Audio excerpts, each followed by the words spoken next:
So how we planned our map was and we originally planned it for the group to go in zigzags, but then found it too hassle.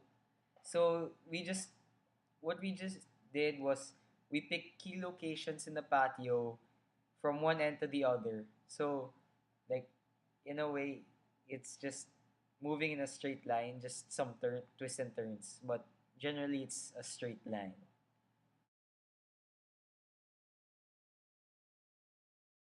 20 steps of Gangnam Style, 20 degrees east of north. Lego! Shake it. Gangnam. Gangnam. Ganyan? Yeah! Bakit kayo? From this point, we go 162 degrees south of east, 73 steps of line. So you're gonna go close your eyes and do 73 steps. Know what I mean? Yeah, parang the Avengers lang. Where am I? Where am I? Oh, where am I? 37 steps, 58 degrees north of east, doing a moonwalk. Oh! Woo! Yeah! Go.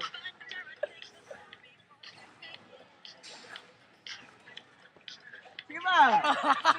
It's MJ, my friend, the instructor of the Explorers. Take us away. My fourth instruction from this point is 298 degrees north of west, 34 spinning steps. You know what I mean? Like this. Do it with some spunk. You know what I mean? My Kembot. Kembot. Hey, we need some. And last instruction is 235 degrees west of south, 123 steps like a Victoria's Secret model. Buti na lang, buti na lang, cameraman ako. Okay. I'm gonna do some. MJ again. With music, I'm gonna do demo. some demo. You know, you're gonna walk like this. No, more Kembot. More Kembot. No. It's like this. It's like this. Okay, from the Jacob, rehearse ito. Wait, sure, something. Go na. It's alright, man. Just go. Okay, it's like this. Yeah. And just Maroon 5. Look at the screen. Oh! 50. Sure, walk like a model. How many? Come on, work it. Look, my fans. Work that walk. Yeah, wave! Yeah, the major wave. Sige lang, walk pa. The tsunami walk. Sa baba pa eh. Hindi, diretso lang. Diretso. Okay, your last pose. You're almost here. Do it the best as a model can do, man. Make those models jealous about your spunk, your spice, your flavor. No? Wow, so Might much so flavor. Okay, Belly, your last pose. Look at the screen. belly. Do your Now, hug the best tree. final pose. Hug the tree. Hug the 45 tree. minute rally. Hug the tree. Heads.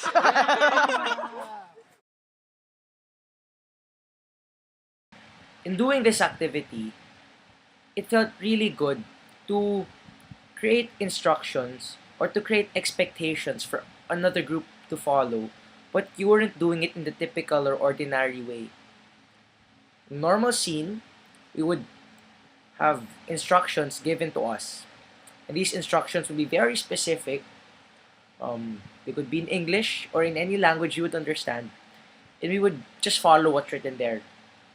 However, in this activity, we weren't doing those typical ways of instructing. We had these clues given to another group while another group gave us their own set of clues. And we were expected to follow while they were expected to follow these clues. And in the end, we were able to understand what message we wanted to tell them and what they wanted to tell us.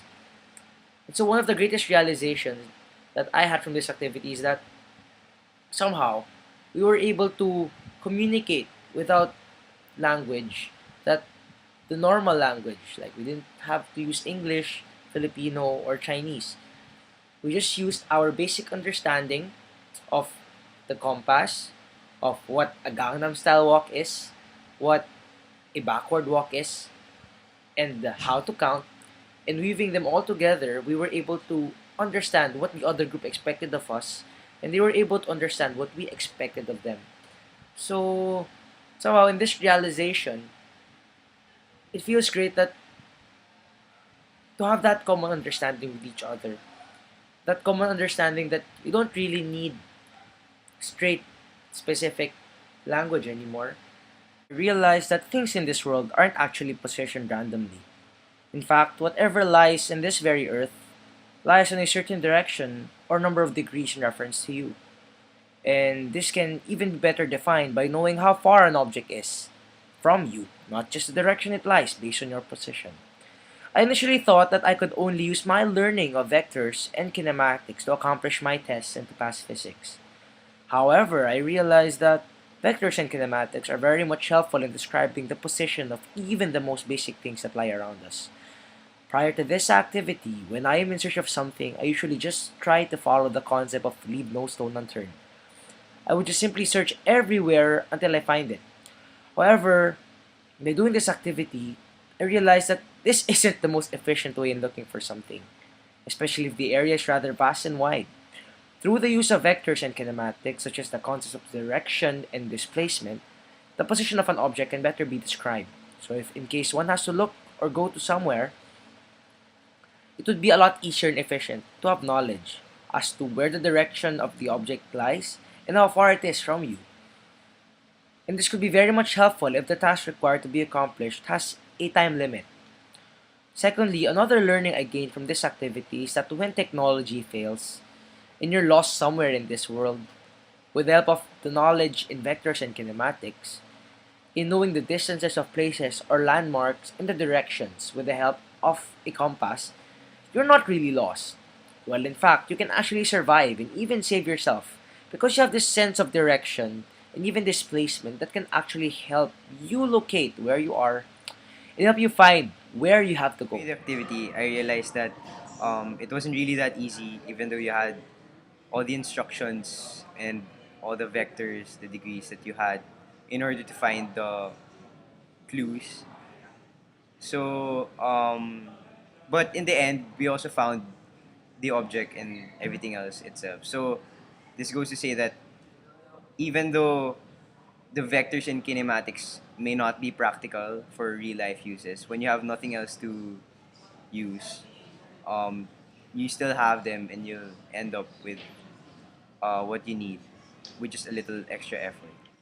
For some insights about the task, I found it kind of easy in a way to find the direction because using a compass is kind of easy, but I found the displacement or the getting to the destination hard because um the estimation of the things we're gonna do, whatever, the activities, like I remember the Gangnam Style. I think um what we gave was too little, so when we asked the other group to do it, they are actually arrived short, so we had to add extra steps for them to reach the destination we wanted. So um a new learning or realization is I that for me vectors and kinematics are important, not only in studies, of course, get high grades, but it's also important to that we can find or go to a destination easier in because if um how do I say this, let's say a guy just tells you to go north, you wouldn't know how, like, it's not specific enough. You'll just head north, but like how far, and then sometimes he'll just say like go diagonal, but then the degree of the angle could be wrong. So that it really helps to be more precise and accurate. But then that's also the challenging part, being precise and accurate giving these when giving um the motion and the vector and receiving them. Yeah.